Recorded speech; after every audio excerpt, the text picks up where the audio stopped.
Will COVID-19 just go away naturally as warmer weather approaches? We shouldn't count on it. Though the common cold coronaviruses follow a seasonal pattern like the flu, peaking every winter, there are other respiratory viral infections that peak in the spring or the summer. In fact, MERS coronavirus, the last deadly coronavirus that caused an epidemic, peaked in August in the sweltering heat and blistering sun of the Arabian Peninsula.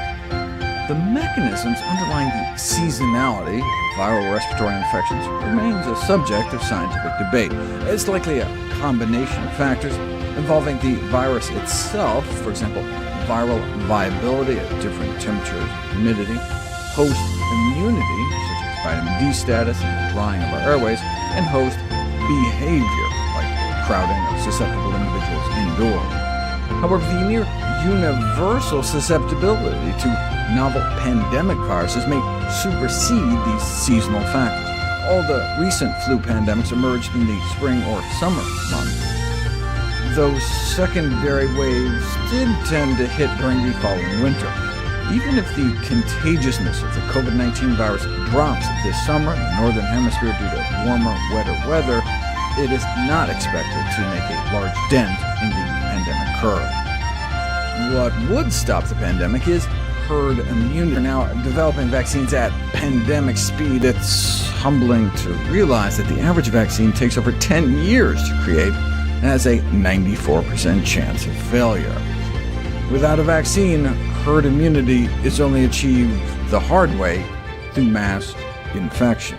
The proportion of the population that needs to acquire immunity to stop a pandemic can be roughly estimated from the basic reproduction number I talked about before, the number of people a single infected individual tends to go on to infect. The basic equation is P crit equals 1 minus 1 divided by R0, where R0 is the basic reproduction number and P crit is what we're looking for, the minimum proportion of a population needed to be vaccinated or have recovered with subsequent immunity to smother an outbreak within that population. So, if every COVID-19 case leads to 2 others becoming infected, then half of the population may need to be vaccinated or infected before the pandemic dies down. But if each person on average infects 4 others, then one would need closer to 3/4 of the population to be immune to stop it. This is an overly simplistic model, but offers a ballpark approximation. Based on R0 estimates for the COVID-19 virus from large outbreaks in affected countries, the minimum population immunity required ranges from about 30% based on South Korea's R0 estimate of 1.43, to more like 80% based on an early R0 estimate from Spain that was closer to 5. That's why it's so important to enact curve-flattening measures like social distancing, to reduce the number of contacts and drive the basic reproduction number down as low as possible. You don't want to have to wait until 80% of the population is infected. Of course, this is all working under the assumption that people who recover from COVID-19 acquire immunity to reinfection.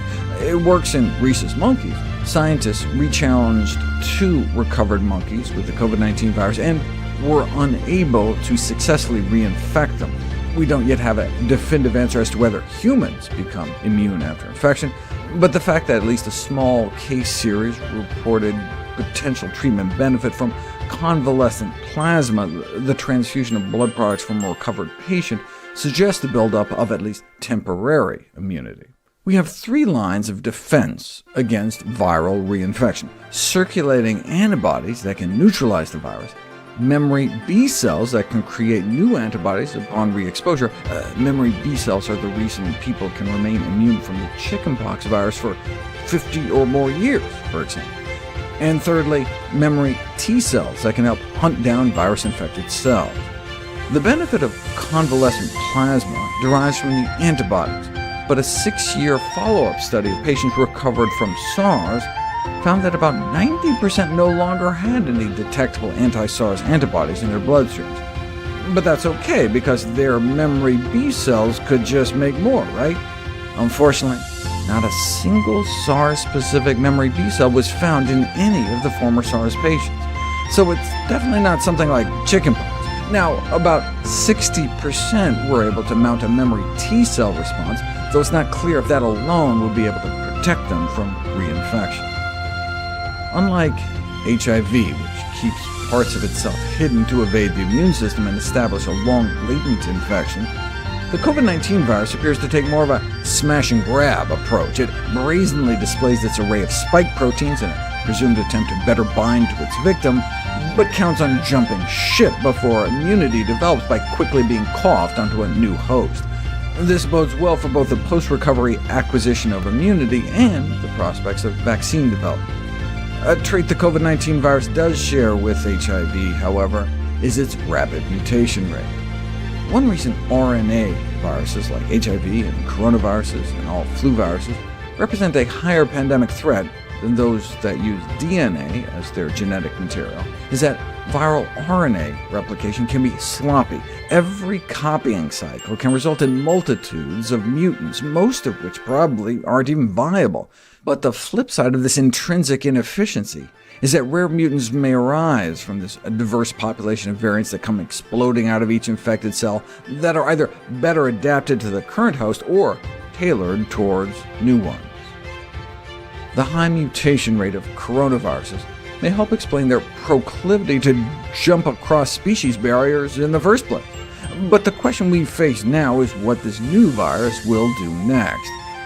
The genetic sequences of viral copies recovered from COVID-19 patients around the world have already diverged as much as 15% as different strains spread around the globe. Here's how rapidly the various COVID-19 strains have splayed out across the world in just a few short months. In the SARS epidemic, certain early mutants went on to dominate, which led to the supposition that genetic adaptation to humans was helping to drive the outbreak, but that remains to be substantiated. Though continued mutation of the COVID-19 virus doesn't yet offer insight into the direction of its evolution, we cannot rule out the possibility that the virus could transform to become even more transmissible or dangerous in the near future.